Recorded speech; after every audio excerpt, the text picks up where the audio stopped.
В столице возле памятника Курманджан Датке впервые прошел флешмоб под названием «100 эличеков».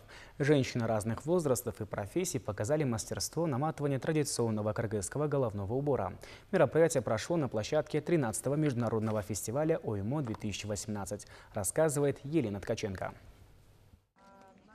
Как красиво и легко намотать эличек Джайлугуль Мукамбетова знает хорошо. Специально для флешмоба 100 эличеков она прошла мастер-класс по наматыванию эличеков в общественном фонде Кииздуйно.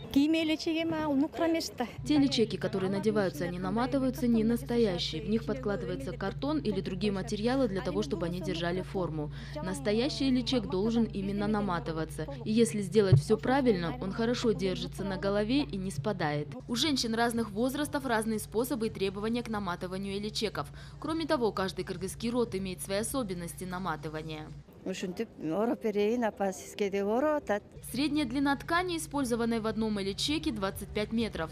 Поэтому намотать его правильно можно далеко не с первого раза. Особенно заинтересовал процесс наматывания эличеков иностранных гостей столицы.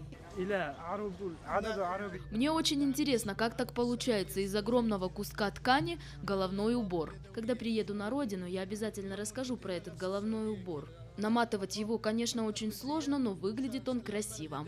Флешмоб 100 эличеков в столице проходит впервые. До этого показывали мастерство наматывания эличеков в различных областях республики. Для наматывания эличека были привлечены 60 мастеров и 100 моделей. Но в мероприятии смогли поучаствовать все желающие. Главная цель флешмоба – сохранить традиционный головной убор нашего народа для потомков и показать всю его красоту.